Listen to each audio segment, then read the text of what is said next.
Bueno, sigamos ya con el segundo y último segmento de la ejecución de hipoteca. Habíamos dicho ya en el anterior que la ejecución de hipoteca, la solicitud debe tener la demanda, lo llama solicitud en este procedimiento, y debe además anexarse a él como documentos fundamentales, no hay duda, el documento constitutivo de la hipoteca y la certificación de gravámenes y enajenaciones emitidas por el registrador correspondiente posteriores a la constitución de la hipoteca.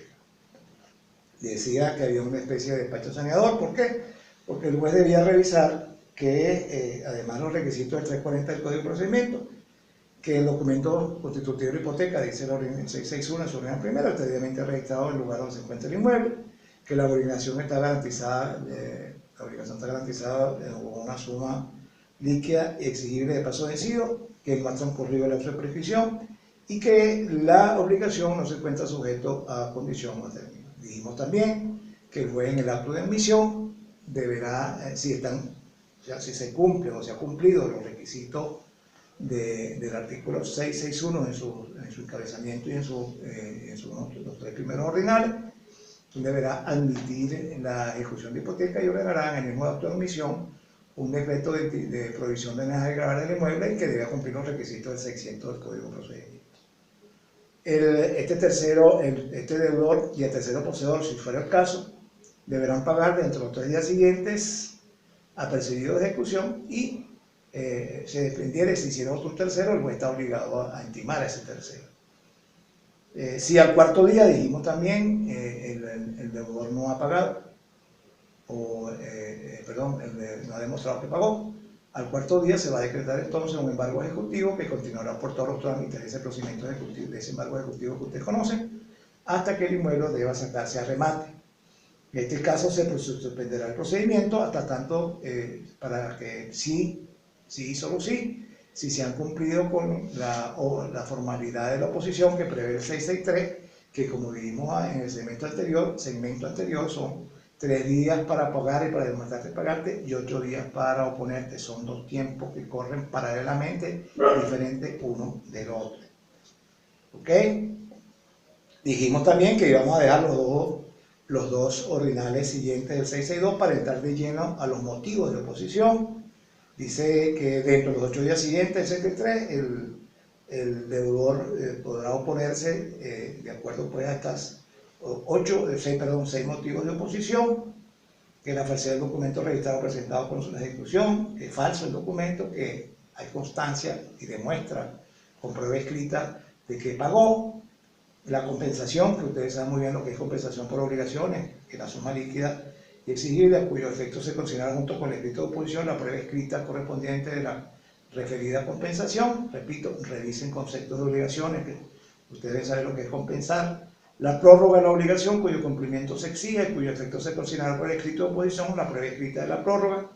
La disconformidad con los quantum de los montos de intereses de mora y convencionales, que es el eterno el eterno problema de la sentencia de ejecución de hipoteca, por la sencilla razón de que siempre hay disconformidad con los intereses de mora y convencionales, por la figura de lo que debe indicar el loco central, cuáles son los intereses de mora y convencionales para un momento determinado y después para el momento de la sentencia. Y cualquier otra causa de extinción de la hipoteca que se refiere al artículo 1907 y 1908, que ustedes deben saber de ejecución de hipoteca de garantía, y ustedes revisarán el artículo, leerán, y para mí es susceptible de ser evaluado, el artículo 1907 y el artículo 1908. Ahora bien, volvamos al primer ordinal del artículo, en primera parte, del artículo 662, porque ese aparte nos dice que si decidida la oposición, porque esto es una oposición que tiene que tener una interlocutoria, tiene que haber una decisión en el procedimiento, que puede ser definitiva como puede ser interlocutoria. Ya veremos por qué digo esto. Decidía la oposición y si fuera declarada sin lugar, quiere decir que los motivos de oposición del 663 no eran ciertos. Quiere decir que el deudor no tenía razón o excepción o no podía excepcionarse con estos motivos porque no eran valereros. ¿Okay? Se procederá a remate del inmueble previa publicación del cartel fijando el día y la hora para efectuarlo, tal como dice el encabezamiento del 662. ¿Ok? Ahora, y dice el última parte del 662 que el deudor podrá, el acreedor podrá continuar la ejecución, inclusive sacar a remate el inmueble si da una caución suficiente para responder los posibles daños que puede ocasionar si la sentencia es contradictoria. O sea, todo esto, repito, es una posibilidad que tiene de hacerlo así el acreedor. Pero fíjense cuando la oposición es declarada con lugar, que es lo que nos enseña la última parte del artículo 663. Ya vimos cuando se declara sin lugar, que está aquí en el 662, en la primera parte. Si se declara sin lugar, se procederá a sacar a remate el inmueble. Se declara con lugar la oposición, que decía había motivos suficientes por parte del deudor, de acuerdo a estas 6 causales de oposición que prevé el artículo 663. Entonces, ¿qué pasa aquí? En el caso de los artículos anteriores, el juez examinará cuidadosamente los instrumentos que se presentaron y la oposición llega a los extremos incididos en el presente artículo. Quiere decir que si era procedente la oposición, él va a declarar con lugar la oposición, y en el auto que declara con lugar la oposición, en esa sentencia interlocutoria que declara con lugar la oposición, declarará que el procedimiento se abrirá a prueba. ¿Por qué? Porque el legislador entiende que si yo me opongo es una especie de contestación de demanda, yo estoy tratando de liberarme de la imputación del actor. Y si yo tengo razón cuando me opongo a la ejecución de hipoteca, quiere decir que mi acreencia no cumple las exigencias como para que yo sea ejecutado. Entonces, el procedimiento queda abierto a prueba. ¿Por qué? Porque ya entiende, repito, por segunda vez que el legislador, esos motivos de oposición es la contestación a la demanda. ¿Abierto a la prueba? No, por supuesto, perdone que acote. No hay razón ninguna para que para los motivos de oposición se puedan alegar también previamente, también conjuntamente con los motivos de oposición, cuestiones previas. Y el juez tendría que decidir primero las cuestiones previas para después decidir los motivos de oposición.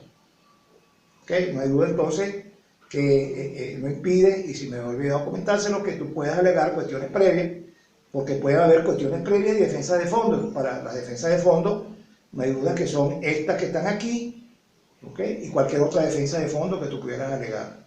Pero, repito, debe entenderse entonces que en esta contestación se alegan juntas los motivos de oposición y las cuestiones previas.